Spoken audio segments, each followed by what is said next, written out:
देहानुसंधान घेतले म्हणून आत्मानुसंधान जमत नाही. जाणीवेचे साक्षीत्व अष्टोप्रहर होत असते. आम्ही ज्याला जाणता म्हणतो त्याच्याजवळ लक्ष नाही, तो अलक्षच आहे. तो अलक निरंजन. अलक्ष लक्षाच्या लक्षात येणार नाही. लक्ष जेव्हा अलक्ष झाले त्याला अज्ञानी मरतो असे म्हणतो. लक्ष निर्माण झाले आहे ते वय म्हणजेच टाईम घेऊन निर्माण झाले आहे. अनुभवाची कोट्यावधी लक्षणे सांगता येतात. अनुभवी आहे त्याचे शब्दांनी वर्णन करता येणार नाही. तुम्हाला ज्ञान झाले तरी तुम्ही सुचले नि आवडले तेच करणार. नव्हते आणि नसणार याच्या आहेपणाबद्दल मी बोलतो. जे आहेस त्याच्याबद्दल बोलता येत नाही.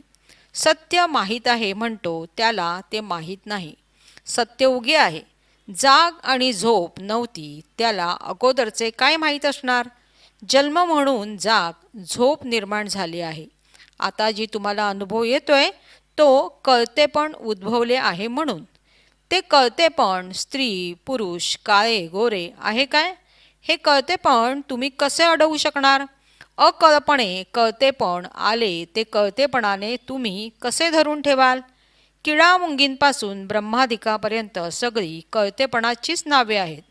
अकळतेपण ही कळतेपणाची दुसरी बाजू समजली जाते. पण कळतेपण नसताना दोन्ही नाहीत. पंचभूते त्रिगुण सर्व काही कळतेपणातून निर्माण होतात. कळतेपण गेले की सर्व गेले, मेले कुणी नाही. नित्य सत्याला म्हणजे ज्ञाताला साक्षीत्व घडते आहे असे तुम्ही आता म्हणता. तो म्हणत नाही. कळतेपण देह व प्राणातून निर्माण झाले आहे म्हणतात. ही पण खालची बाजू आहे. कळतेपण आल्यावर ते शोधून काढले आहे. पण कळतेपणच नसेल तर कळतेपणाने येणारा सगळा अनुभव पलपुट आहे.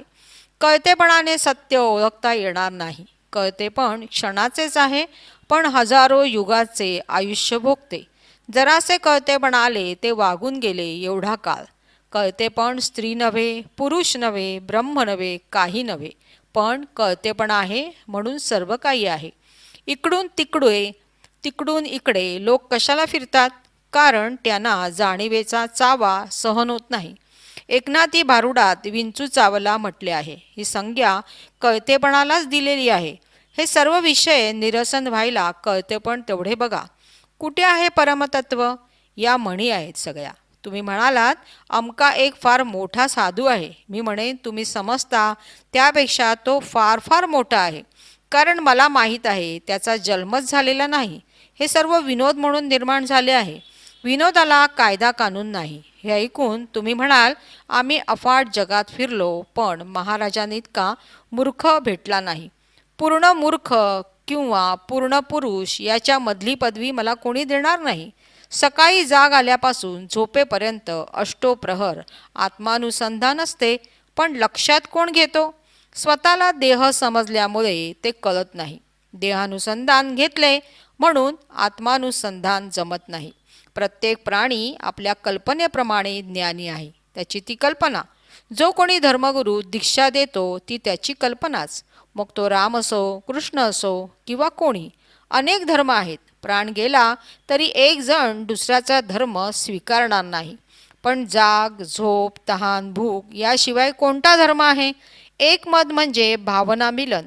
जगामध्ये नामाधर्म वागतात हट्टाने. त्यामागे फक्त भावनेची चिकाटी असते. संज्ञा कळतेपणालाच दिलेली आहे. हे सर्व विषय निरसन व्हायला कळतेपण तेवढे बघा. आईबापांनी देहाला अनुलक्षून नाव दिले आहे. आता आपणाला आपण समजून काय ते नाव द्या. जीव म्हणजे ज्ञान. त्याच्या योग्यतेचे नाव ईश्वर म्हणून जीवेश्वर.